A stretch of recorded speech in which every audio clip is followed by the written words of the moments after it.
Nakatayo ako sa kusina, hawak ang lumang tasa ng kape. Tandang-tanda ko pa ang haplos ng kamay ni Ben, ang pangako niya noon. Pero isang gabi, habang naghahanda ako ng hapunan, narinig ko siyang kausap si Bea sa telepono tungkol sa pagbebenta ng bahay. Ang bahay na pinundar namin, ang tanging yaman ng aming pamilya, ipagbibili na raw niya. Hindi ko alam kung anong mas masakit, ang narinig ko, o ang katahimikang bumalot sa akin pagkatapos. Hindi ko inakala. Hindi ko talaga. Bago tayo magpatuloy, kung maaari, mag-subscribe ka sa channel at sabihin mo sa comments kung saan ka nakikinig ngayon. Ikatutuwa ko talagang malaman iyon. Nakalipas na ang mga taon, marami nang dumating at lumisan sa buhay ko. Ngayon, nakaupo ako rito sa aming lumang bahay, sa paborito kong silya na malapit sa bintana. Ang sikat ng araw sa hapon ay humahalik sa aking balat, may kaunting kurot na nagpapaalala sa akin ng mga nakalipas na panahon. Kung titingnan mo ako ngayon, isang aling Elena na lampas 60 anyos, marahil ay iisipin mong payapa na ang aking mundo. Payapa nga, sa isang banda, ngunit ang mga alaala ay parang mga anino, sumasayaw pa rin sa sulok ng aking isip. May isang hapon akong hindi malilimutan, isang araw na tila ordinaryo lang sana. Katatapos lang umuwi ni Anton mula sa kanyang business trip sa Cebu City. Pagdating niya, nagreklamo siya tungkol sa alikabok at init. Nagtungo siya agad sa banyo para maligo. Naririnig ko pa ang tunog ng umaagos na tubig at amoy na amoy ko ang paborito niyang sabon. Ang amoy na iyon dati nagbibigay sa akin ng kapayapaan ng pakiramdam na nasa bahay ako, ligtas at masaya. Inayos ko noon ang kanyang mga maruruming damit, pinaghihiwalay ang mga puti sa dekolor, parang robot na may nakatakdang gawain. Ganoon ang buhay namin halos 10 taon ng kasal. Ako, ang aling Elena na dating isang financial director, ay iniwan ang lahat para maging haligi ng tahanan. Tinanggap ko na ang mga kamay kong sanay sa keyboard ay nagaspang dahil sa sabon at iba pang chemical sa bahay. Ngunit hindi ako nagsisi dahil naniniwala ako kay Anton. Naniniwala ako sa pamilyang binuo namin mula sa wala. Pagkatapos ng ilang sandali, may tunog ng text message mula sa cellphone ni Anton. Nakalagay ito sa ibabaw ng telebisyon. Hindi ko naman ugaling pakialaman ang telepono niya. Iyon ang aming kasunduan, isang simpleng respeto sa pribadong espasyo ng bawat isa. Pero sa hindi ko maintindihang dahilan, ang liwanag ng screen ay tila magnet na humila sa akin. Lumabas ang isang pangalan, hindi isang hindi kilalang numero, kundi Isabel, sekretarya. Parang nilubugan ako ng malamig na tubig. Si Isabelle, ang batang intern na minsan ko pang sinanay. Ako mismo ang nagrekomenda sa kanya kay Anton bilang personal secretary dahil nakita ko ang bilis niyang matuto at ang kanyang kakayahan. Ang maikling mensahe ay kitang-kita sa lock screen. Hindi na kailangan ng password para basahin ito ng buo. Ngunit ang lakas ng pagsabog ng mensaheng iyon ay mas masahol pa kaysa sa isang atomic bomb na direktang bumagsak sa aking dibdib. Nakasulat doon, buntis ako. Anong balak mo sa matandang nasa bahay mo? Di na ako makapaghintay. Ang kamisang hawak ko ay nahulog sa sahig. 3 segundo. Sa 3 segundo lamang, gumuho ang mundo ko. Hindi ito isang maingay na pagbagsak, kundi isang tahimik na pagkawasa. Parang nabingi ako at ang tunog ng umaagos na tubig sa banyo ay tila isang malabong bulong mula sa ibang mundo. Nanlamig ang dugo sa aking mga ugat, isang panginginig ang lumaganap sa aking likod. Narinig ko pa ang paggangalit ng aking mga ngipin kahit na nakasindi ang aircon sa 24 na degrees Celsius. Ang matanda. Kaya pala, ganoon ako sa paningin nila. Ang buong kabataan ko na isinakripisyo ay katumbas lang pala ng 2 masakit na salitang iyon. Huminga ako ng malalim, pilit pinipigilan ang aking dibdib na pumutok. Tumingin ako sa salamin at nakita ang isang babae na nakatalilang ang buhok ng kung paano, mukhang pagod at nanlalata sa pag-aalala, at nakasuot ng lumang duster na kupas na. Ngunit sa halip na sumigaw, kumatok sa pinto, at harapin si Anton, isang nakakatakot na kalamigan ang bumalot sa aking isip. Ito ay ang kalmado ng isang taong naisukol sa dingding, walang takas, kundi ang umatake para ipagtanggol ang sarili. Dinampot ko ang telepono ni Anton. Nanginig ang aking mga daliri, hindi dahil sa takot, kundi dahil sa galit. Binuksan ko ito. Ang password ay nanatili pa ring kaarawan ng aming anak na si Bea. Ang kabalintunaan ay halos masuka ako. Binuksan ko ang mensahe at inisulat ang bawat letra. Pilit ginagaya ang tono ng pagmamahal na laging ginagamit ni Anton para linlangin ako sa loob ng maraming taon. Umuwi ka na. Wala si Aling Elena, business trip. Pag-usapan natin ang tungkol sa bata. Pinindot ko ang send. Wala pang 3 segundo. Umilaw muli ang screen. Ang tugon ni Isabelle ay dumating na parang isang hayop na gutom sa biktima. Papunta na ako. Bukas ang pinto. I love you, honey. Ibinalik ko ang telepono sa dati nitong pwesto. Inayos ko ang anggulo na parang hindi ko ito ginalaw. Umaagos pa rin ang tubig sa banyo. Narinig ko si Anton na sumisipol ng isang pamilyar na kanta. Ang pagmamahal ay maaaring magtapos, ngunit ang galit at paghihiganti ay nagsisimula pa lamang. Tumingin ako muli sa salamin, kinalag ko ang aking buhok at hinayaan itong bumagsak sa aking mga balikat. Lumapit ako sa aking dresser. Kinuha ang isang matingkad na pulang lipstick at maingat na inilagay sa aking labi, isang kulay pula na parang dugo, isang deklarasyon ng gyera. Ito ay magiging isang napakahabang gabi. Ang orasan ay tumuntong sa 10:00. Kasabay nito, nagsimula ang pagpatak ng ulan sa aming bubong. Bawat patak ay tila may sapat na bigat para durugin ang mga bulaklak ng bougainvillea sa aming bakod. Nakaupo ako sa sala, tuwid ang likod, nakaharap sa pangunahing pinto. Sa center table, hindi ako naghanda ng tsaa o tubig. Sa halip, inilagay ko roon ang isang bukas na bote ng pulang alak at 2 kumikinang na baso. Sa tabi nito, may platito na may kalahating mansanas na binalatan at ang matalim na kutsilyo na ginamit ko. Ang kislap ng metal sa ilalim ng madilaw na ilaw ng chandelier ay lumikha ng nakakabahala na kapaligiran. Inayos ko ang lailayan ng aking pulang silk negligee. Ito ang pinakamaganda kong negligee, regalo ni Anton sa aming 5th anibersaryo. Matagal na akong hindi nakasuot nito, masyado akong abala sa aming anak at mga gawain sa bahay. Ngayong gabi, sinuot ko ito hindi para akitin ang aking asawa, kundi para salubungin ang babaeng umagaw sa kanya. Ding-dong, ding-dong. Ilang beses na tumunog ang doorbell, kasabay ng malalakas na katok. Dumating si Isabel nang mas maaga sa inaasahan ko. Siguro, matagal na niyang hinihintay ang sandaling ito, ang sandali na makakapasok siya sa bahay na ito bilang magiging may-ari.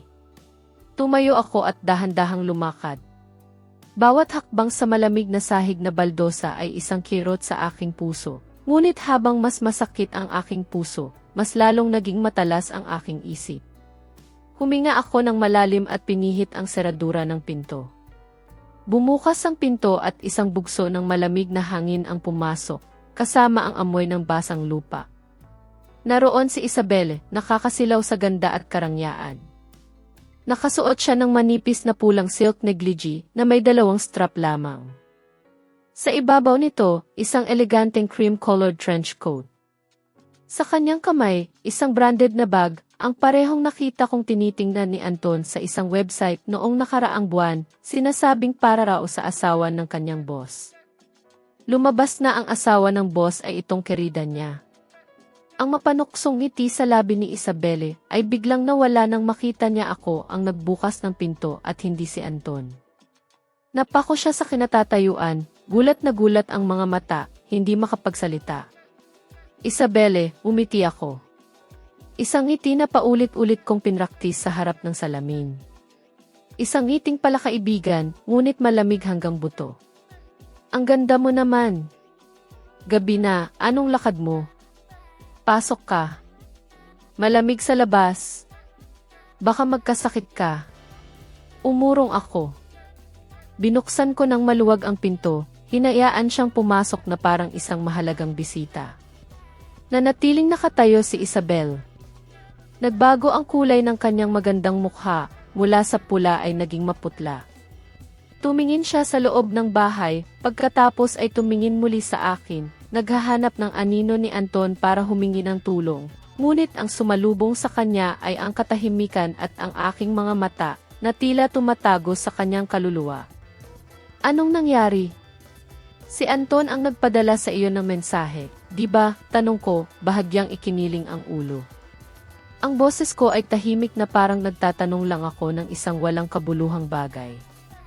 Ang aking mga salita ay parang isang balde ng malamig na tubig na ibinuhos sa kanyang mukha, ngunit ito rin ang lifeline na kanyang pinanghawakan. Ang kayabangan ng isang profesional na kerida ay muling lumabas. Agad siyang nakabawi, itinaas ang kanyang baba, at pumasok sa bahay ng may determinadong hakbang, nang hindi nagtatanggal ng sapatos, nag-iwan ng mga bakas ng putik sa sahig na katatapos ko lang linisin. Si Anton ang tumawag sa akin. Akala ko nagbibiyahe siya. Aling Elena, marahil ay nalito lang siya sa schedule. Umupo siya sa sofa, pinag-cruise ang kanyang mga binti, at sadyang ipinagmalaki ang kanyang mapuputing hita. Dahan-dahan niyang hinimas ang kanyang patag na tiyan, tinitingnan ako ng maihamon. Nandito ako para bigyan ka ng magandang balita. Siguro alam mo na ang tungkol sa pagbubuntis ko, di ba? Inaasahan ko ang isang anak na lalaki kay Anton. Umupo ako sa tapat niya, kinuha ang bote ng alak at nagbuhos ng isang baso. Ang matingkad na pulang kulay ng alak ay parang dugo. Itinulak ko ang baso sa kanya. Ang boses ko ay nakakagulat na tahimik. Siyempre, malaking biyaya yan. Congrats! Gusto mo ba ng isang baso? Ngumiti si Isabel ng may pagmamayabang. Ang tagumpay ay sumasalamin sa kanyang mukha. Aling Elena, huwag ka nang magpanggap na mabait.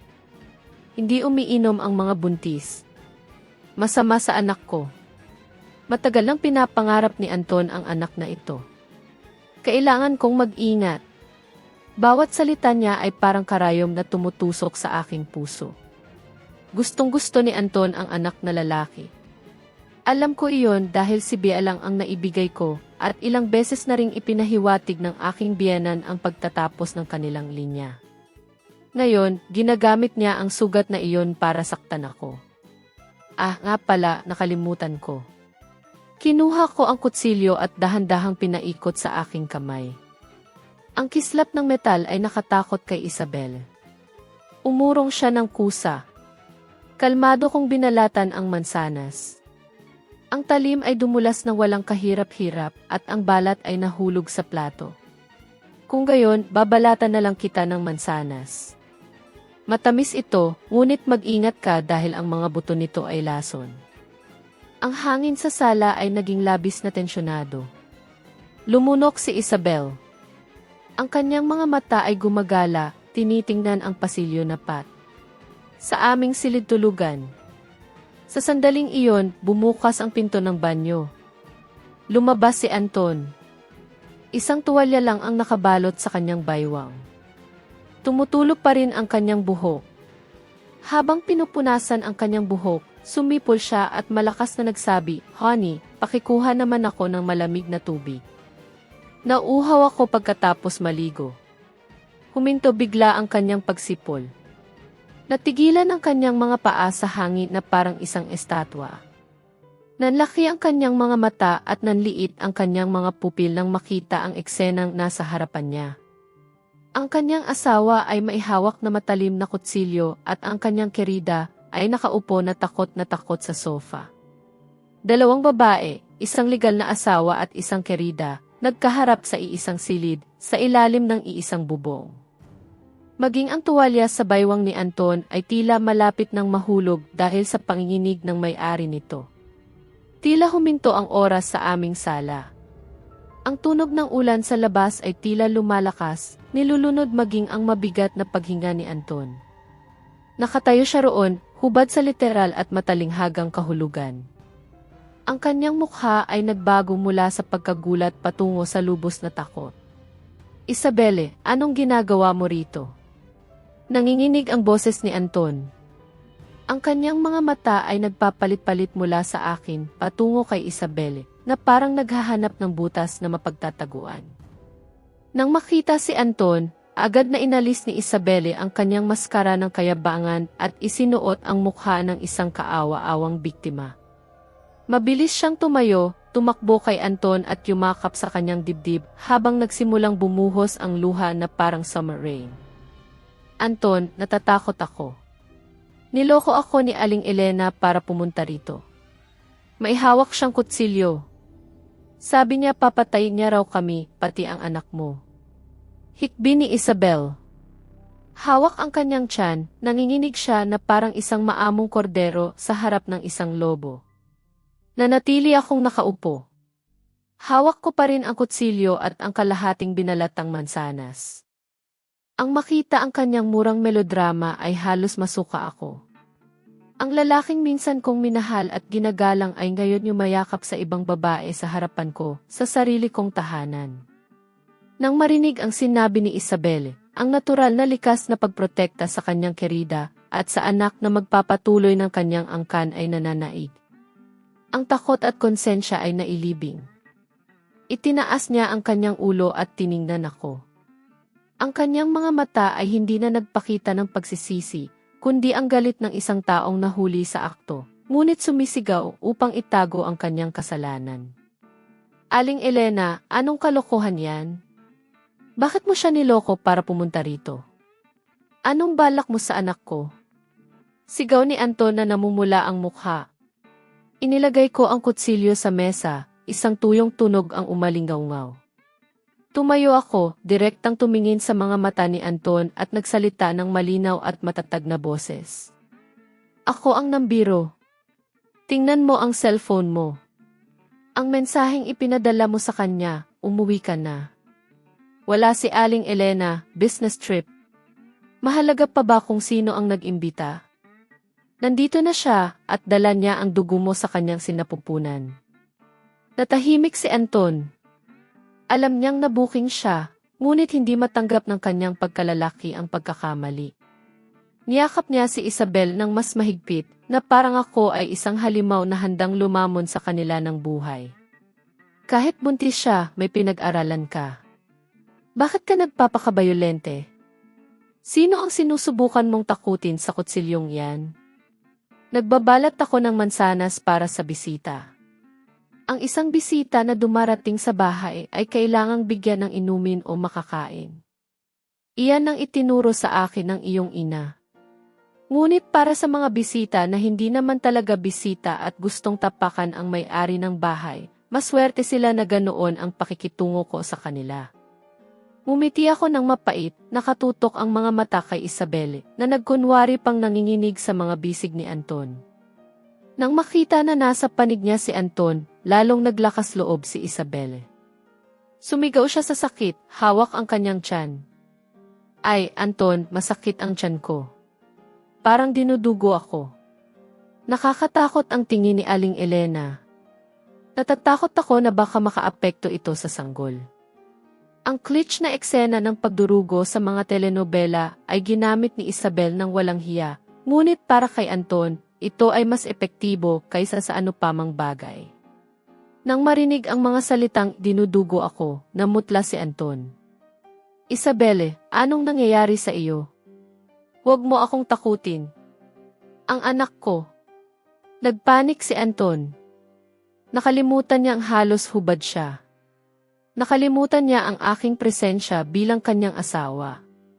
Dalin mo siya agad sa ospital, sigaw niya sa akin. Ang kanyang boses ay mapang-utos na parang ako ay isang utusan lamang.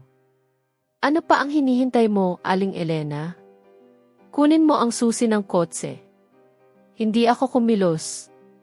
Pinagrus ko ang aking mga braso. Malamig kong pinanood ang kanilang pag-arte. Ang kotse ay pag-aari nating dalawa. Ang mga susi ay nasa lugar nito. Kung gusto mo, kunin mo. Bukod pa rito, ang tiyan niya ang masakit. Hindi ang kanyang mga binti ang nabali. Kaya niyang maglakad. Nagngingit-ngit si Anton.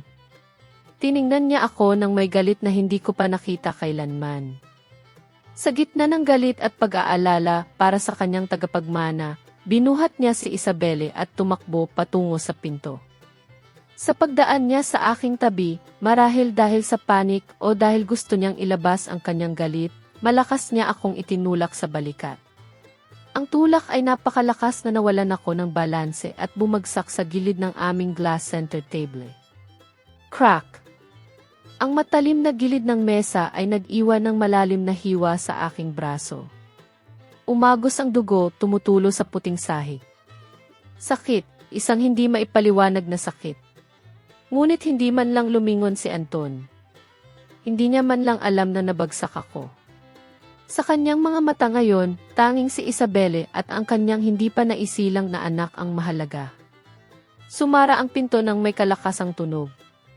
Umalingaw-ngaw ang makina ng kotse at mabilis itong lumayo sa gitna ng ulan. Iniwan niya akong nag-iisa sa malaki at malamig na bahay na puno ng amoy ng dugo. Napaupo ako sa sahig, tinitingnan ang sugat sa aking braso na patuloy na dinudugo. Ang sugat sa laman ay gagaling, ngunit ang sugat sa aking puso ay nagsisimula ng mabulok. 10 taon ng kabataan, 10 taon ng pagsasakripisyo para sa pamilya, at ang kapalit ay isang brutal na tulak at walang pag-aalinlangang pag-iwan. Hindi ako umiyak. Natuyo na ang aking luha mula nang basahin ko ang mensaheng iyon. Humila ako upang hanapin ang first aid kit. Ako mismo ang nagbalot ng aking sugat. Bawat ikot ng benda sa aking braso ay parang isang layer ng baluti na isinusuot ko. Tumunog ang aking telepono. Ang aking mama. Siguro, ang intuwisyon ng isang ina ay laging nagsasabi kung ang kanyang anak ay nasa panganib. Sinagot ko ang tawag, pilit pinipigilan ang boses ko na manginig. Hello, Mama. Gising pa ako. Maayos ako, Mama. Nabasag ang aking boses. Gusto kong sumigaw. Gusto kong sabihin sa aking mama kung gaano kalupit ang aking asawa. Gusto kong tumakbo pa uwi at sumilong sa mga bisig ng aking mga magulang, ngunit hindi. Hindi ko na sila pwedeng dagdagan ng alalahanin. May problema sa puso ang aking papa. Hindi niya kakayanin ang balitang ito. Medyo pagod lang ako. Bukas, dadalhin ko si Bea para makipaglaro sa lolo at lola niya. Mahal na mahal ko kayo. Ibinitin ko ang telepono. Tiningnan ko ang madilim na screen na sumasalamin sa aking maputlang mukha. Sa dilim, kumikislap ang aking mga mata ng may matibay na determinasyon. Ngayong gabi, ang aling Elena na maamo at matiisin ay namatay. Bukas, sa pagsikat ng araw, tanging isang ina na handang gawin ang anuman para protektahan ang kanyang anak at bawiin ang lahat ng sa kanya ang mananatili. Hindi ko ito pwedeng talunin. Kinabukasan, madilim ang langit, kasing bigat ng kapaligiran sa loob ng aming bahay. Maaga akong gumising at naghanda ng almusal tulad ng dati, hindi dahil gusto ko pa ring pagsilbihan si Anton, kundi dahil kailangan ko ng lakas para sa laban na naghihintay sa akin. Masakit ang sugat sa aking braso, ngunit hindi ko ito pinansin. Naglagay ako ng manipis na benda at nagsuot ng long sleeve blouse para itago ito. Bandang 8:00 ng umaga, ang pamilyar na tunog ng kotse ay huminto sa harap ng bakod. Pumasok si Anton. Maingat niyang! Inalalayan si Isabelle na bumaba na parang isang reyna ng kristal. Nagpalit si Isabelle ng kanyang negligee ng isang maluwag na maternity dress. Bagaman patag pa rin ang kanyang tiyan, ang kanyang mukha ay inayusan para magmukhang maputla at mahina. Kasama nila ang aking biyenan, si Lola Carmen. Katatapos lang niyang umuwi mula sa simbahan, may hawak pa rin siyang rosaryo at bumubulong ng ilang dasal. Nang makita ni Lola Carmen na kasama ni Anton ang ibang babae, kumunot ang kanyang noo, ngunit nang mapansin niya ang tiyan na sadyang pinalaki ni Isabelle, ang kanyang mga mata ay kumislap na parang headlights ng kotse. Anton, anong ibig sabihin nito? Sino ang babaeng ito? Tanong ni Lola Carmen. Ngunit ang kanyang tono ay hindi galit, kundi puno ng pag-asa. Bago pa makasagot si Anton, mabilis na umarte si Isabel, nagkunwari na umiiyak. Magandang umaga po, Ginang. Ako po si Isabel, ang sekretary ni Anton. Dala ko po ang dugo niya sa aking sinapupunan. Lalaki po, Ginang. Nagpa-ultrasound po ako kahapon. Ang salitang tila laki ay parang isang mahiwagang gayuma na tumama sa kahinaan ni Lola Carmen. Napako siya sa kinatatayuan at nahulog ang kanyang rosaryo. Mabilis siyang lumapit, itinulak si Anton at hinawakan ang kamay ni Isabel. Totoo ba, anak? Lalaki. Saan ka nagpa-ultrasound? Sigurado ba ang doktor? Opo, Ginang, siguradong sigurado po. Ang apo ninyo ay hindi na mapigilan sa aking tiyan. Hinimas ni Isabelle ang kanyang tiyan, nagsisinungaling ng walang kurap. Ilang linggo pa lang ang pagbubuntis. Paano pa sisisipa? Ngunit si Lola Carmen ay bulag sa kagalakan at hindi napansin ang kasinungalingan. Nasa pintuan ako ng kusina, may hawak na sandok, pinapanood ang mabilis na pagbabago ng ugali ng aking biyenan, ang babaeng araw-araw nagsisimba at nangangaral tungkol sa moralidad. Ngayon, dahil sa balita ng isang lalaking apo, handa siyang itapon ang lahat ng moralidad. Lumingon si Lola Carmen sa akin. Ang kanyang mga mata ay malamig at puno ng paghamak, ibang-iba sa pagtanggap na ibinigay niya kay Isabel kanina. Aling Elena, lumapit ka rito. Tinawag niya ako na parang isang utusan. Lumabas ako at inilagay ang sandok sa mesa. Opo, Lola Carmen. Tingnan mo si Isabel. Aba, napakagaling magbigay ng lalaking anak sa pamilya. 10 taon ka na rito bilang manugang. Isa lang ang binigay mo at babae pa, ang naging dahilan kung bakit mapuputol ang aming apelyido. Ngayon, dahil kay Isabelle, may tagapagmana na. Anong ibig mong sabihin na magpakatino ako, Lola Carmen? Tanong ko nang may nakakagulat na kalmadong boses. Ibig kong sabihin, tanggapin mo na manirahan si Isabel dito para alagaan namin siya. Ikaw ang legal na asawa. Dapat kang maging matyaga at mapagbigay. Alagaan mo sila hanggang sa manganak siya. Pagkatapos, sisiguraduhin kong bibigyan ka ni Anton ng sapat na suporta. Hindi ka talo. Ngumiti ako ng mapait. Gusto mong ibahagi ko ang aking asawa? Napagsilbihan ko ang kanyang kerida sa sarili kong bahay? Lola Carmen, araw-araw kayong nagsisimba. Iyan ba ang itinuturo ng Diyos sa inyo?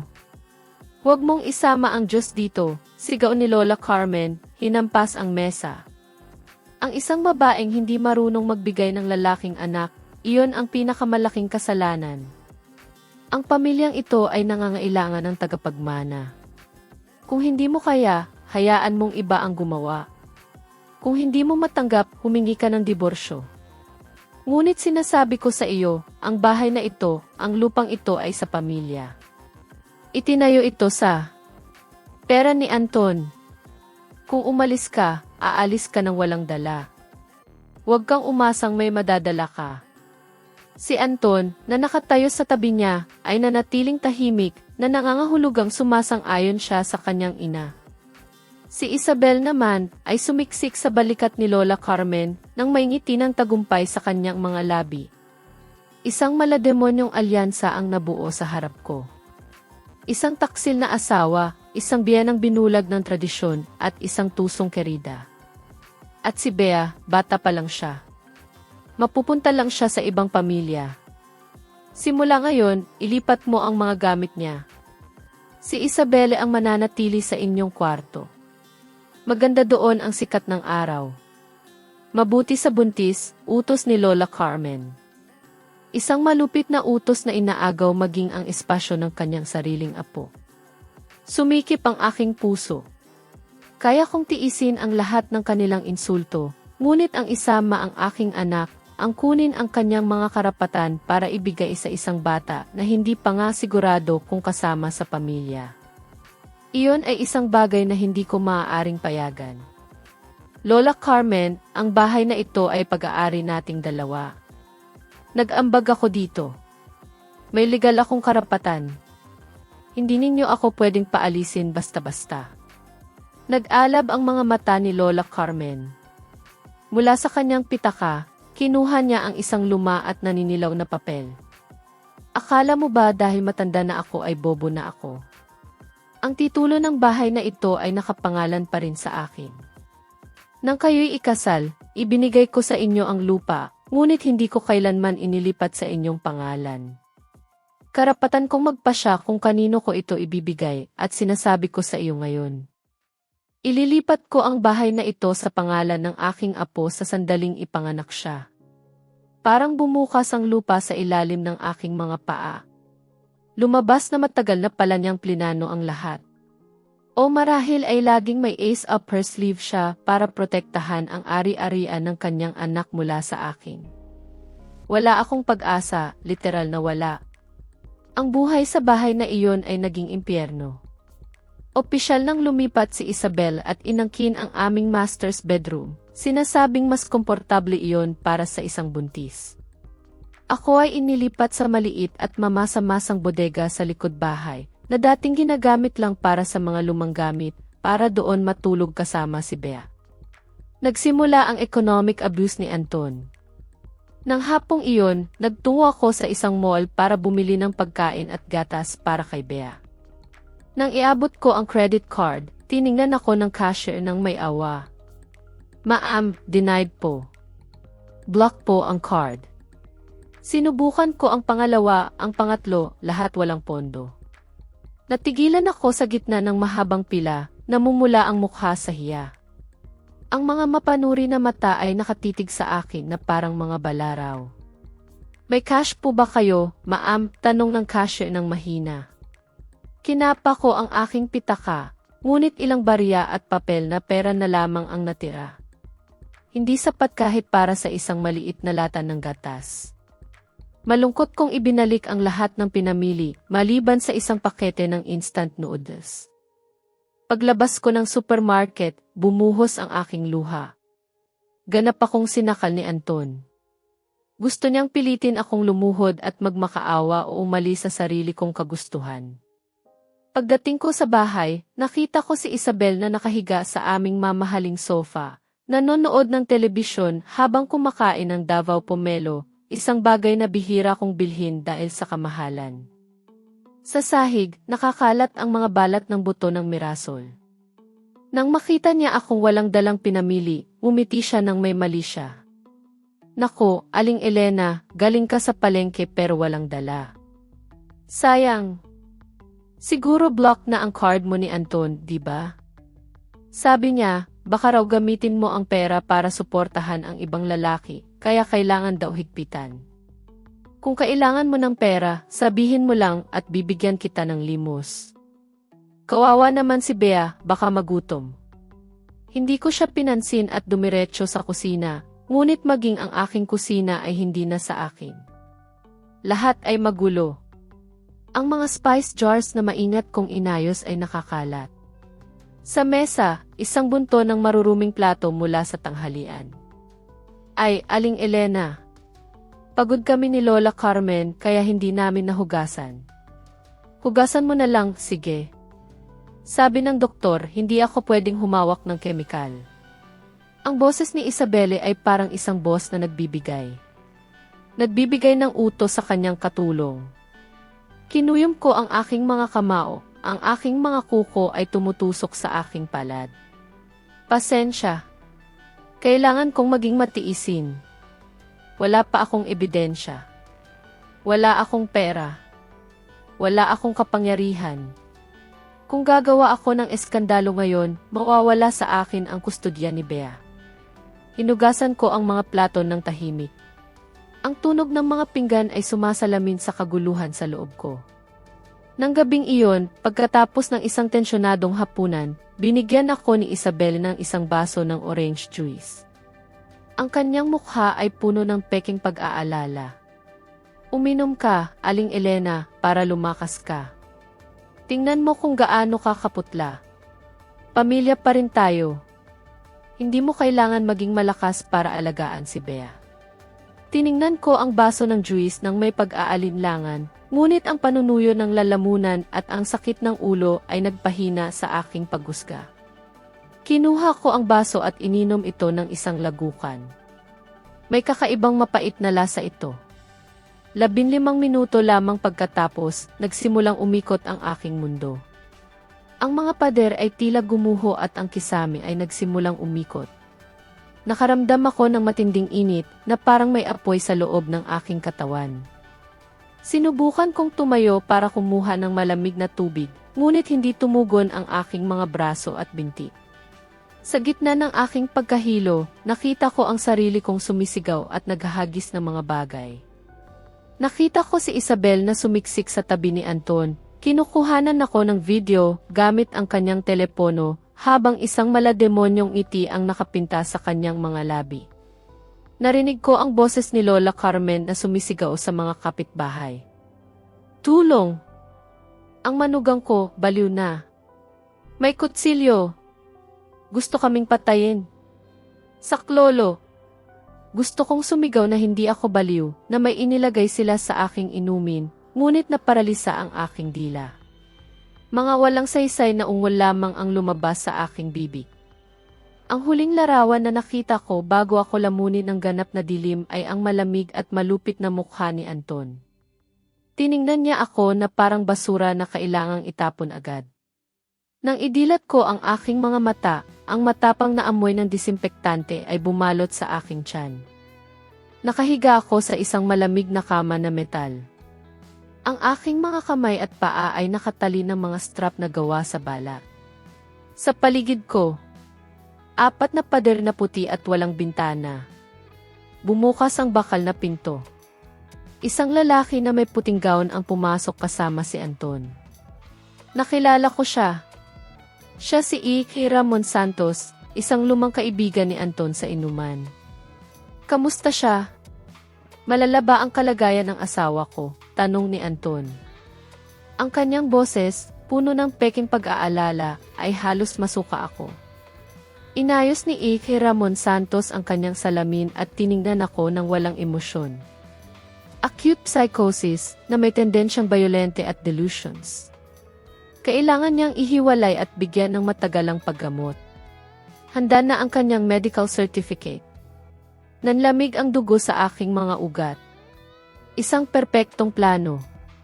Ang ipasalita ang asawa bilang baliw para legal na makuha ang kustodya ng anak, ang mga ari-arian at sirain ang kanyang reputasyon.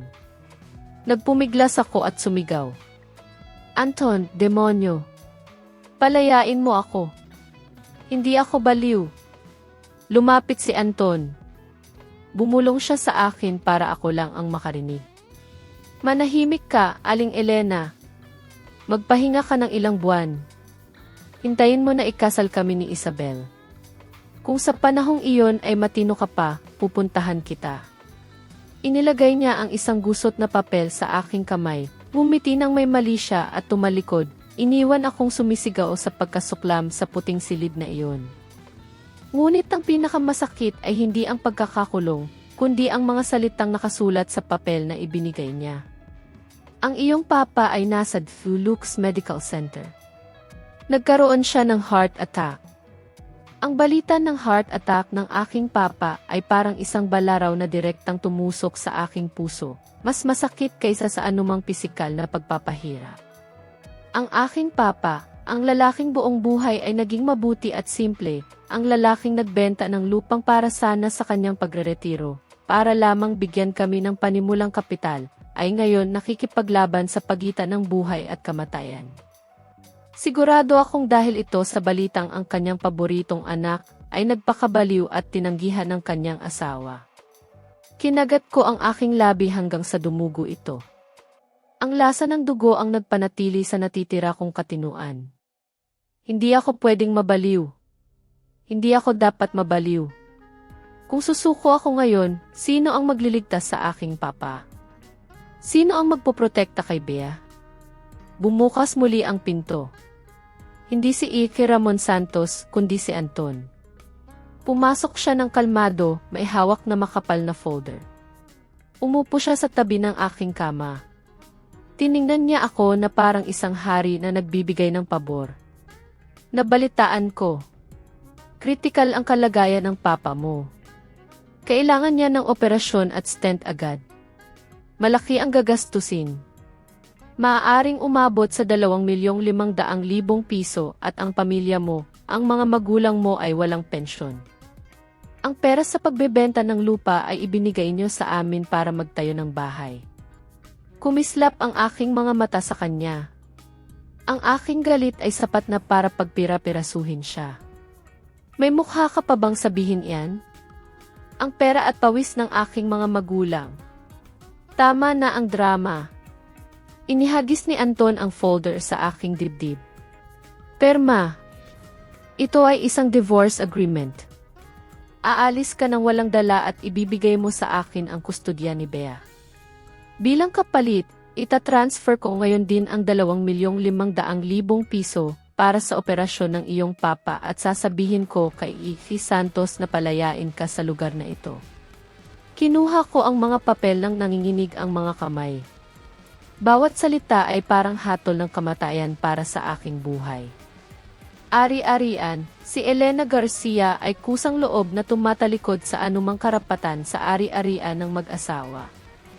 Anak, ang kustodya ni Bea Ruiz ay ipinagkakaloob sa kanyang ama na si Anton Ruiz. Ang ina ay hindi pwedeng bumisita ng walang pahintulot ng ama.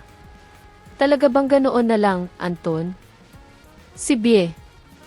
Anak ko siya. Kailangan niya ang kanyang mama. Nabasag ang aking boses.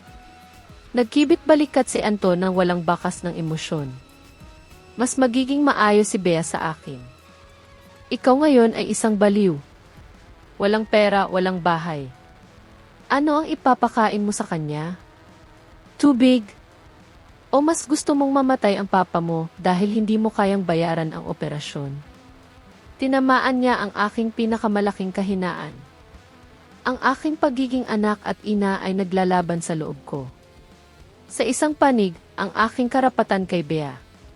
Sa kabilang panig, ang buhay ng aking papa. Ipinikit ko ang aking mga mata. Ang larawan ng aking papa, payat at puno ng sakripisyo, ay lumabas sa aking isip.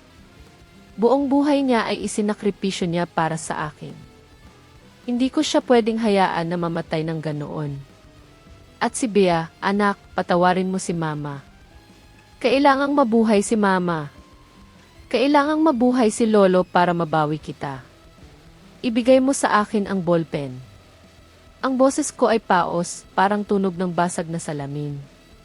Ngumiti si Anton at ibinigay sa akin ang mamahaling ballpen na minsan kong ibinigay sa kanya nang siya ay ma-promote. Pinirmahan ko ang aking pangalan. Ang mga letra ay nanginginig at baluktot, ngunit matatag. Bawat stroke ay parang pagputol sa isang bahagi ng aking kalooban.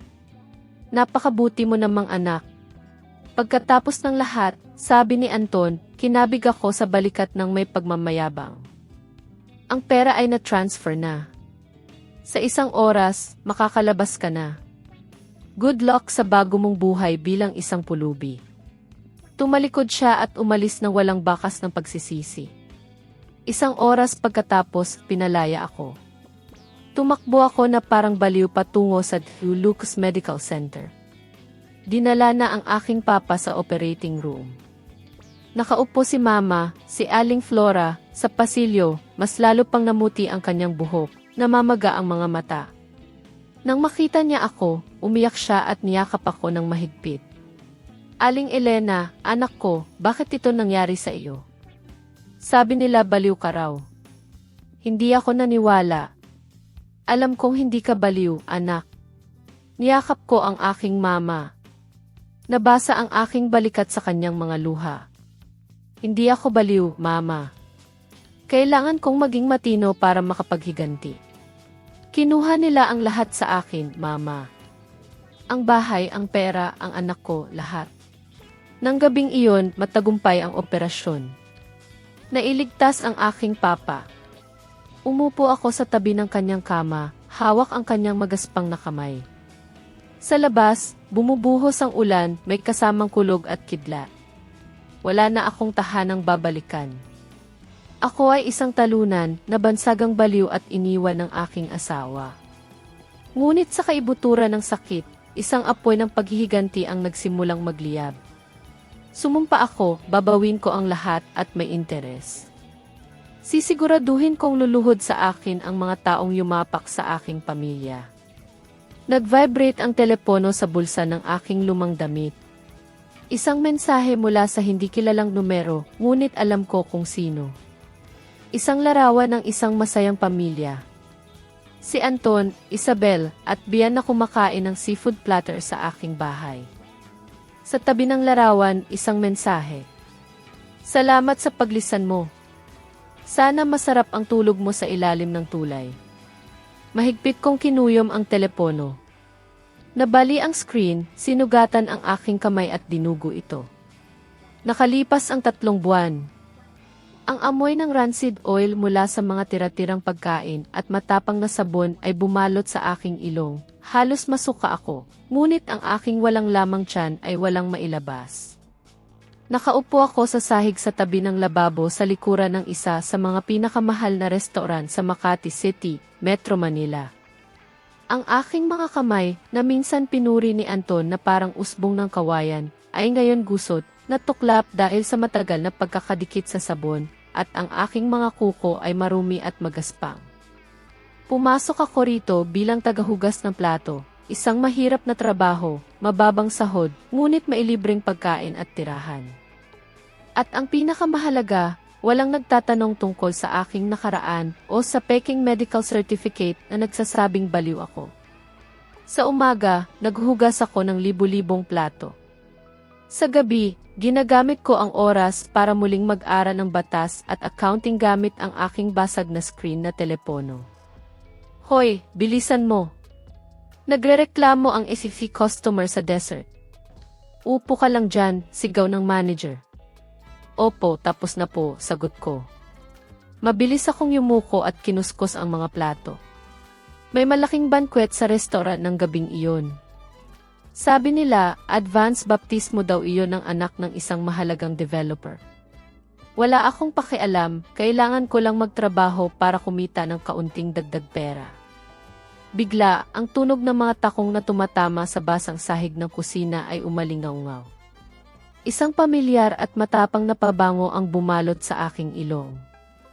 Isang amoy na bumabalik sa aking mga bangungot. Ang dumi naman ng lugar na ito. Bakit mo ako pinapunta rito para tingnan ang pagkain? Baka may mangyari sa anak ko. Ang boses na iyon ay makikilala ko kahit pamamatay ako. Si Isabel iyon. Nagyukod ako, pilit na nagtatago sa likod ng isang tore ng maruruming plato, umaasa na hindi niya ako makikita, ngunit ang tadhana ay mapaglaro.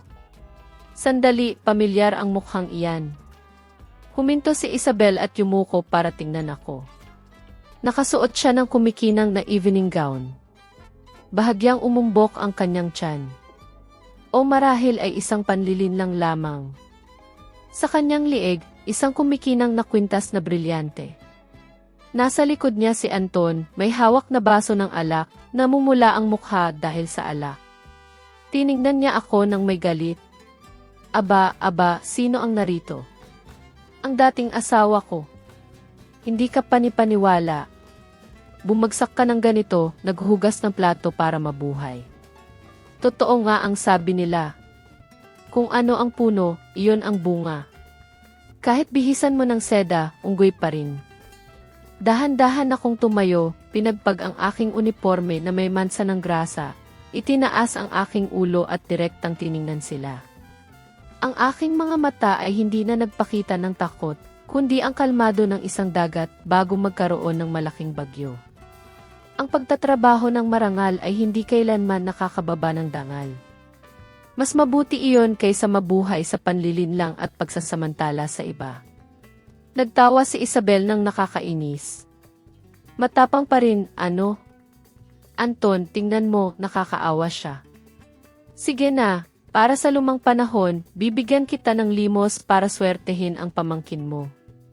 Kumuha si Isabelle ng ilang gusot na 5 piso at 10 piso mula sa kanyang pitaka at inihagis sa aking mukha. Lumipad ang mga pera at nahulog sa maruming tubig sa aking mga paa. Pulutin mo iyan. Bumili ka ng gamot para sa iyong pagkabaliw.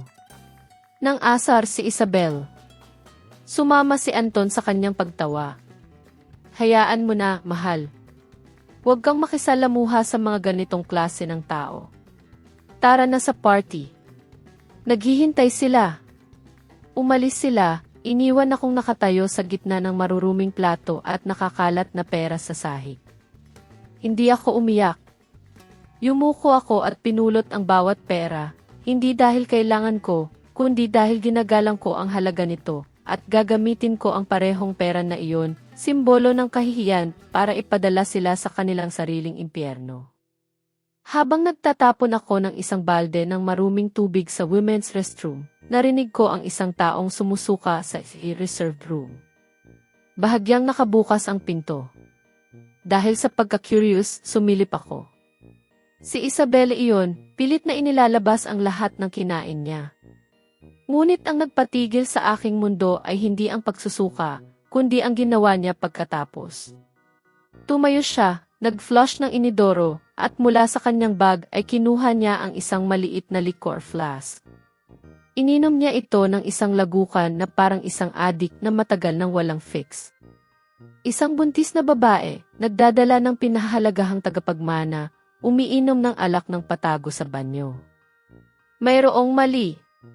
Sinasabi ng aking instinct na may problema sa pagbubuntis ni Isabel o adik siya sa alak at walang pakialam sa sanggol. O marahil ang pagbubuntis na iyon ay hindi totoo. Pinigilan ko ang aking paghinga, kinuha ang aking telepono at tahimik na kumuha ng larawan ng eksena sa pamamagitan ng siwang ng pinto. 12:00 ng hating gabi natapos ang aking shift. Kinalagad ko ang aking pagod na mga paa sa tahimik na bangketa. Ang malamig na hangin ay tumatago sa aking manipis na damit. Sa aking isip, ang larawan ni Isabelle na umiinom ng alak ay paulit-ulit na bumabalik. Sumasayaw ang ebidensyang iyon sa aking isip, ngunit hindi ko alam kung saan magsisimula para ilantad ito. Paano ko, isang simpleng tagahugas ng plato, makukuha ang kanyang medical history? Aling Elena, ikaw ba yan, Aling Elena? Isang kumikinang na itim na kotse ang huminto sa aking tabi. Bumaba ang bintana at nakita ko ang isang lalaki na may salamin, matalino at disenteng tingnan. Sinikap kong titigan ng maigi. Mark, sabi ko nang may pagkagulat. Si Achery. Mark Reyes iyon. Ang aking dating kaklase sa universidad. Dati, lihim siyang may gusto sa akin, ngunit masyado siyang mahiyain. At noong panahong iyon, kami ni Anton ang star couple ng campus. Pagkatapos naming magtapos, nabalitaan ko na nag-aral siya ng batas sa ibang bansa at ngayon ay isang matagumpay na abogado na may sariling law firm. Mabilis na bumaba si Mark mula sa kotse nang makita ang aking kaawa-awang kalagayan. Gusot ang buhok, amoy pagkain at magaspang ang mga kamay. Hindi niya maitago ang awa sa kanyang mga mata. Diyos ko, Aling Elena, anong nangyari sa iyo? Narinig ko na naghiwalay kayo at nagkasakit ka, ngunit hindi ko inakala na ganito kalala. Pilit akong ngumiti. Itinago ko ang aking mga kamay sa likuran. Ganoon talaga ang buhay, Mark. Minsan nasa itaas ka, minsan nasa ibaba. Ikaw, kamusta ka? Sumakay ka, ihahatid kita. Hindi ako tatanggap ng hindi bilang sagot. Hindi ko pwedeng iwanan kang maglakad mag-isa sa ganitong oras. Pilit akong pinasakay ni Mark sa kanyang kotse. Sa loob, ang init at ang amoy ng kanyang kolog ay lalo pang nagpaalala sa akin ng aking sitwasyon. Sa kabaitan ni Mark, gumuho ang pader na itinayo ko sa aking paligid. Ikinuwento ko sa kanya ang lahat tungkol sa pagbubuntis ni Isabelle, kung paano nila ako niloko, ang pilit na pagpirma ng mga papeles sa diborsyo para iligtas ang aking papa. Umiyak ako ng walang tigil. Ibuhos ko ang lahat ng sakit na matagal kong tinago. Tahimik na nakinig si Mark. Mahigpit na kinuyom ang kanyang mga kamay sa manibela. Nang matapos ako, malakas niya itong hinampas. Isinusumpa ko. Hindi ko inakala na ganoon kasama si Anton. Aling Elena, huwag kang mag-alala, tutulungan kita. Ang isang kasunduan na pinirmahan sa ilalim ng pamimilit habang wala ka sa tamang pag-iisip ay maaaring ipawalang bisa. At sa iyong kwento, malinaw na may kaso ng estafa at pang-aabuso ng tiwala. Ngunit wala akong pera para magbayad ng abogado, Mark, sabi ko ng mahina. Hindi ko kailangan ng iyong pera. Kailangan kong makamit ang hustisya at gusto kong makita kang umiti muli tulad ng dati. Tiningnan ako ni Mark, ang kanyang mga mata ay puno ng pagmamalasakit. Bukas, pumunta ka sa aking opisina. Magsisimula tayo muli. Tutulungan kitang imbestigahan ang kumpanya ni Anton. May kutob ako. May malalaking problema siya sa pinansyal. Kaya siya nagmadali na paalisin ka para makuha ang ari-arian ng iyong pamilya. Kinabukasan, nagtungo ako sa law firm ni Mark. Ipinakita niya sa akin ang isang makapal na folder, ang resulta ng kanyang pag-imbestiga magdamag. Tingnan mo ito, Aling Elena. Ang construction company ni Anton ay isang facade lamang. May utang siya sa bangko at sa mga nagpapautang na umabot sa ilang daang milyong piso dahil sa pagsusugal at mga peking investment. Lihim niyang inilipat ang inyong ari-arian sa mga dummy corporations sa loob ng isang taon. Napatigilan ako nang basahin ang mga papeles. Lumabas na matagal na pala niyang pinaplano na iwan ako. Hindi lang dahil kay Isabelle, siya ay isa lamang tuol para pabilisin ang kanyang plano na nakawin ang lahat, lalo na ang lupa ng aking mga magulang. At isa pa, nag-alinlangan si Mark at kinuha ang isa pang papel. Inimbestigahan ko ang background ni Isabel. Hindi siya isang simpleng babae. Bago kay Anton, niloko na niya ang dalawang mayamang lalaki gamit ang parehong modus operandi. Nagkukunwari siyang buntis. Pagkatapos ay sasabihin niyang nakunan siya at tatakas ng may malaking halaga ng pera. Isang kuryente ang dumaan sa aking likod. Tama ang aking hinala. Si Isabel ay isang profesional na scammer at si Anton, na nag-aakala na siya ay matalino, ay isa lamang inosenteng biktima. Mark, kailangan ko ng ebidensya tungkol sa kanyang pagbubuntis. Nakita ko siyang umiinom ng alak. Kung hindi talaga siya buntis, ang buong House of Cards ni Lola Carmen at Anton ay guguho. Sige, doon tayo atake. Ngunit kailangan mong mag-ingat, Aling Elena. Pumapasok ka sa pugad ng mga ulupong. Kakagatin ka nila ng malakas. Hindi na ako natatakot na masaktan, Mark. Ngayon, ang tanging kinakatakutan ko ay hindi makamit ang hustisya para sa aking anak.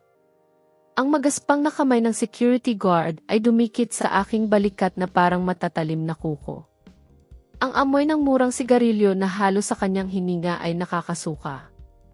Sa sandaling iyon, ang matinding takot ay napalitan ng matinding pagnanais na mabuhay. Alam kong kung makukuha niya ang papel na iyon, hindi lamang masisira ang aking plano, kundi marahil pati ang aking buhay. Handa si Anton at Isabel na gawin ang lahat para patahimikin ako.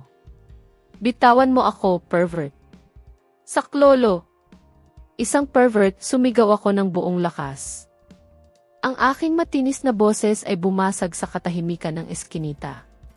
Kasabay nito, nagkunwari akong inaatake ng convulsion. Gumulong ako sa sahig, bumubula ang bibig at pumupulupot ang mga mata. Nagulat ang guard. Hindi niya inasahan na ang isang gusot na babae ay magre-react ng ganoon ka-extreme. Agad niya akong binitawan na parang napaso. Baliw! Anong nangyayari sa iyo? Wala akong ginawa sa iyo, sigaw niya nang may pagkasuklam at takot. Sinamantala ko ang pagkakataon, mabilis na tumayo, mahigpit na niyakap ang aking bag at tumakbo na parang hinahabol ng kamatayan. Pumasok ako sa madilim na eskinita, lumulubog sa putik at maruming tubig, hindi inaalintana ang mga talsik sa aking mukha. Hindi ako lumingon, tumakbo lang ako ng tumakbo patungo sa liwanag sa dulo ng eskinita. Nang makalayo ako ng sapat, huminto ako sa ilalim ng isang puno para huminga. Nanginginig, kinuha ko ang papel mula sa aking damit. Mamasa-masa ito dahil sa pawis at ulan, ngunit ang mga salitang walang gestational sac na nakita ay nanatiling malinaw. Isang hatol ng kamatayan para sa kasinungalingan ni Isabelle. Nang gabing iyon, sa opisina ni Mark, pinag-aralan namin ang mga dokumentong nakuha ko. Habang mas lumalalim kami sa mga numero, mas lalo akong nanlami. Ang imahe ni Anton bilang isang matagumpay na negosyante ay isang malaking kasinungalingan lamang. Tingnan mo ito, Aling Elena, itinuro ni Mark ang isang hilera ng mga pulang numero sa computer.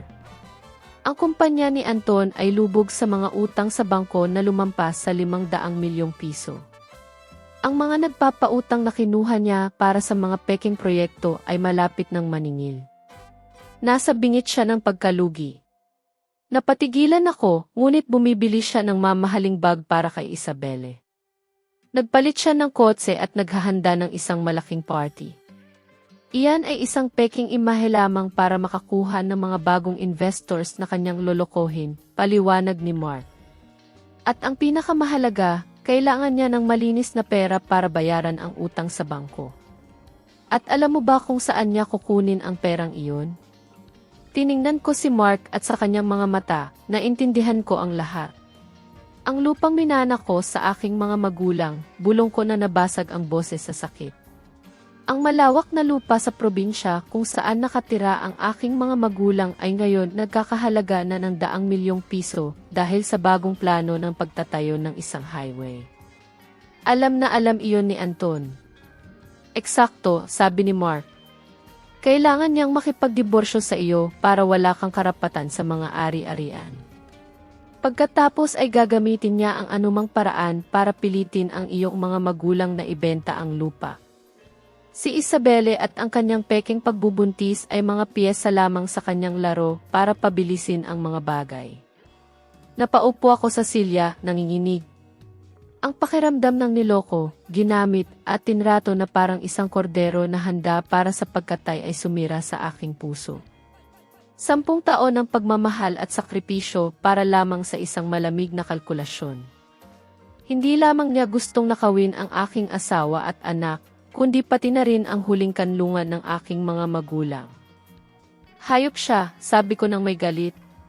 Inilagay ni Mark ang kanyang kamay sa aking balikat. Aling Elena, ang pag-iyak ay hindi makakatulong ngayon. Gusto niyang maglaro ng panlilinlang. Lalabanan natin siya gamit ang kanyang sariling baraha. Kaya mo iyan. Pinunasan ko ang aking luha at tiningnan si Mark. Ang aking mga mata ay nagnininga sa galit. Naalala ko ang ngiti ni Isabelle, ang malupit na tulak ni Anton, ang mga luhan ng aking papa. Wala na akong mawawala.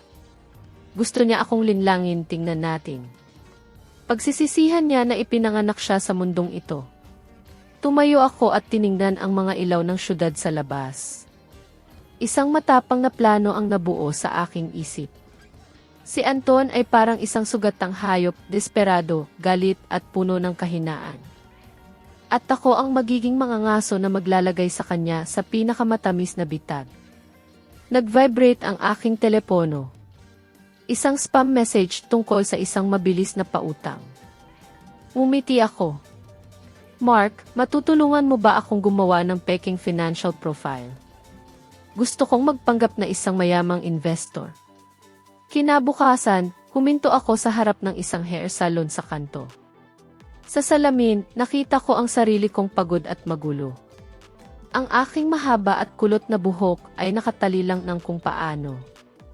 Ang hitsura na laging kinaiinisan ni Anton. Gupitin mo. Isang maikling, modernong bob, sabi ko sa hairdresser. Isang tunog ng gunting at ang aking mahabang buhok, simbolo ng aking nakaraan, ay nahulog sa sahig. Nakaramdam ako ng paggaan. Mula roon, gamit ang perang ipinahiram sa akin ni Mark, nagtungo ako sa isang marangyang department store sa Ayala Avenue. Pumili ako ng mga eleganteng suit jackets, silk blouses, at matataas na stiletto heels. Sa harap ng salamin, hindi na ako si Elena na tagahugas ng plato. Hindi na ako ang martir na asawa, ako si Elena Garcia, ang dating financial director na matalino. Nagsuot ako ng navy blue suit, matingkad na pulang lipstick at nagspray ng pabango na amoy sandalwood, ang amoy ng kapangyarihan. Sa tulong ni Mark, pumasok ako sa isang kumpanya na direktang kakumpetensya ng kay Anton bilang Head of Internal Audit. Ang aking misyon ay hanapin ang lahat ng ebidensya ng kanyang mga pandaraya. Bingo! Nakita ko ang kanyang kahinaan. Sa isang malaking proyekto, pinalsipikan niya ang mga financial records ng kanyang kumpanya at ginamit ang mga peking pangalan ng empleyado. Bukod pa rito, nakipagsabuatan siya sa isang supplier para gumamit ng mababang kalidad na bakal at semento at kumita ng milyon-milyong piso. Ito ang kanyang Achilles heel. Gumamit ako ng bagong SWIFT card at nagpadala ng mensahe kay Anton. Ginoong Anton, alam ko ang tungkol sa mababang kalidad na bakal na gagamitin mo sa The Grand Lotus Tower Project. Kung ayaw mong kumatok sa iyong pintuan ang Bureau of Internal Revenue. Bukas ng umaga, maghanda ka. Nagmamahal, isang taong maraming alam. Pinindot ko ang send at sumipsip ng kape. Sa kabilang linya, sigurado akong tumatalo na sa takot si Anton. Sususpetsahan niya ang lahat. At ang pag-aalinlangan ang pinakamabilis na lason. Pagkatapos, gumawa ako ng isa pang email at ipinadala ito kay Isabel. Ang nilalaman, mga kopya ng mga utang ni Anton sa bangko. Ang mensahe, akala mo nakahuli ka ng milyonaryo. Bangkarote na pala siya. Maghanap ka na ng tulay na titirhan mo. Sinara ko ang laptop. Nagsisimula pa lang ako. Anton, pinaniwala mo akong baliw sa lahat. Ngayon, gagawin kitang marionete sa aking mga kamay. Tumunog ang aking telepono. Si Mark yun. Tinuklaw ba ang isda? Tanong niya. Nanginginig pa, sagot ko. Tumayo ako, inayos ang aking damit at lumabas ng opisina na parang isang mandirigma. Wala nang takot dahil sa likuran ko ay naghihintay ang aking anak at ang aking mga magulang. Kailangan kong manalo. At gaya ng inaasahan, ang mga mensaheng iyon ay parang mga bomba na sumabog sa pamilya ni Anton. Humingi ako ng tulong sa isang kaibigang taxi driver para bantayan ang kanilang bahay. Ang balita, malalakas na sigawan at tunog ng mga basag na bagay. Nakalipas ang 2 taon. Ang buhay ay patuloy na umikot, parang gulong na hindi tumitigil. Sa isang masarap na umaga, narinig ko ang boses ni Bea. Isang dalagita na ngayon, puno ng sigla at tuwa. Mama, bilis! Malalate na tayo sa grand opening. Ngumiti ako. Ang araw na iyon ay ang pagbubukas ng 3 sangay ng aking restaurant, ang Tea Kusina ni Elena. Sa tulong ni na Mama at Papa at ni Atty. Mark Reyes, muli kong itinayo ang aking buhay. Hindi na ako ang babaeng umiikot ang mundo sa kanyang asawa, kundi isang matagumpay na negosyante. Sa labas, naghihintay si Atty. Mark Reyes, gwapo sa kanyang suit. Maganda ka, boss, bati niya.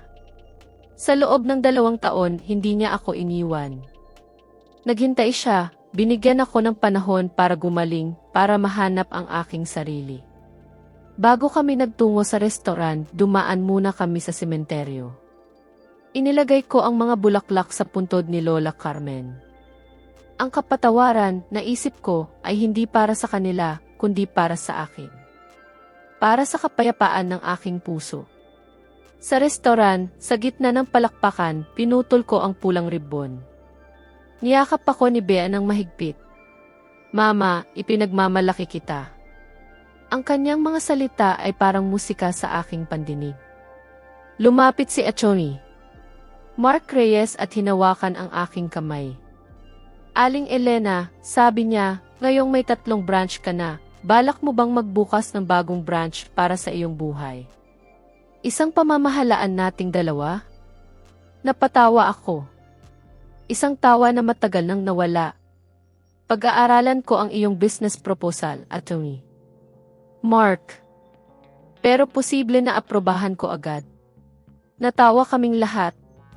Ang liwanag ay tila nagbabalik, hindi lamang sa labas, kundi pati na rin sa loob ko. Nang gabing iyon, habang tahimik akong nakaupo at pinapanood si Bea na masayang naglalaro, habang si Attorney Mark Reyes ay nasa tabi ko, nakatanaw sa labas ng aming bagong restaurant, kung saan sumisilip ang liwanag ng bukang liwayway, nagsimula akong magmuni-muni. Ang buhay talaga. Gaano nga ba ito kalalim, kalawak at puno ng misteryo? Naisip ko ang tungkol sa mga aral na natutunan ko. Ang tungkol sa tunay na lakas ng isang babae. Hindi ito sa pagpigil sa isang lalaki, kundi sa paghahanap at pagpapanatili ng sarili niyang halaga. Maraming beses kong naramdaman na ako ay walang silbi, walang halaga, ngunit ang mga karanasan na iyon ang siyang humubog sa akin. Nabalik ang aking isip kay Lola Carmen. Ang kanyang pagmamahal para kay Anton, para sa pamilya niya, ay labis-labis. Pero sa pagmamahal na iyon, may kasama ring pagkontrol. Kung minsan, ang pagmamahal na lumalagpas sa hangganan ay nagiging kontrol, at ang kontrol ay sumisira. Tanging pag-unawa at respeto ang pundasyon ng isang tunay na pamilya, isang tahanan. Napaisip ako, ang aking sariling pagmamahal kay Anton, ang aking pagtalikod sa sarili, isa rin kaya iyong uri ng pagkontrol, o sadyang bulag na pag-asa. Malalim na tanong iyon na marahil wala ng kasagutan. Ngunit natutunan ko, bilang isang magulang, na hindi mo pwedeng ipako ang mga pangarap mo sa iyong mga anak. Kailangan mong bigyan sila ng espasyo, ng kalayaan na pumili, na magkamali at matuto. At para naman sa mga anak tulad ni Anton, ang pag-asa sa pagmamahal ng magulang ay hindi kailanman dapat isipin na karapatan lamang. Ito ay regalo na dapat pahalagahan at suklian. Ang pagiging makasarili ay parang apoy na sumusunog sa lahat ng magaganda, lahat ng may halaga. Nakita ko kung paano nasira ang buhay ni Anton, hindi dahil sa akin, kundi dahil sa kanyang sariling mga pinili, sa kanyang sariling pagkamakasarili. Si Isabela naman, ginamit niya ang kanyang ganda at panlilinlang. Isang paalala na hindi lahat ng nagpapanggap na kaibigan ay tapat, at hindi lahat ng maganda ay busilak ang kalooban. Mahalaga ang pagiging marunong tumanaw ng utang na loob, mahalaga ang responsibilidad. Ito ang mga bagay na pilit kong itinuturo kay Bea. Na ang tunay na paglaki, ang tunay na pagiging matanda, ay ang pag-unawa na hindi lahat ng bagay sa mundo ay umiikot sa iyo. Maraming beses kong tinanong ang sarili ko, tama ba ang ginawa ko? Ang pagpili na lumaban sa halip na manahimik. Ang pagpili na ilantad ang katotohanan, sa halip na hayaan ang kasinungalingan na manaig. Ang kabaitan ay may tunay na halaga lamang kung inilalagay sa tamang lugar. At minsan, ang matalino at tahimik na pagganti ay isang paraan ng paggising ng moralidad. Hindi ko naramdaman na naghiganti ako para lang masaktan sila. Naramdaman ko na ginising ko sila sa katotohanan. Isang katotohanan na, kahit masakit, ay kailangan nilang harapin. Ang masakit na nakaraan ay tapos na. Ngayon, isang bagong landas ang naghihintay, puno ng liwanag at pag-asa. May mga araw na nararamdaman ko pa rin ang kirot ng mga sugat, ang bakas ng mga alaala. Ngunit natuto akong tanggapin ito. Ito ang humubog sa akin, ito ang nagpatibay sa akin. Sa bawat bagong umaga, alam kong kaya kong harapin ang anuman dahil natuto akong tumayo sa sarili kong mga paa. Hindi perpekto ang buhay at hindi rin perpekto ang aking pagtatapos. May mga puwang pa rin, may mga tanong na hindi pa nasasagot. Ngunit sa puso ko may kapayapaan. At iyon sa akin ay sapat na. At sa bawat yugto ng ating buhay may natutunan tayo. Ang mga sugat ay nagiging lakas, ang pighati ay nagiging gabay. Sa huli, ang tunay na kapayapaan ay matatagpuan sa pagtanggap ng ating sarili, kasama ang lahat ng ating mga bakas. Marahil, sa pagtatapos ng kwentong ito, may mga salita ring bumubulong sa inyong puso. Naway magkaroon kayo ng lakas na pakinggan ang mga ito, at kung nais ninyong ibahagi, narito ang espasyo para sa inyo. Patuloy nating lakbayin ang mga hiwaga ng buhay, ang mga tahimik na laban na nagbubunga ng pagbabago. Samahan niyo kami sa susunod na kwento dito sa Tahimik na Ganti. Ang video na ito ay isang katang-isip na kwento na hango sa mga karanasan sa buhay. Hindi ito ginawa upang husgahan ang sinuman, kundi upang maging tahimik na paanyaya sa pagninilay tungkol sa buhay at sa pakikitungo natin sa kapwa. Ang mga tauhan, pangalan, at lugar ay walang kaugnayan sa tunay na buhay at binago upang hindi makapinsala sa kaninuman. Naway makatulong ang kwentong ito upang kahit saglit ay maalala mo ang sarili mong buhay at ang mga mahalaga sa iyo.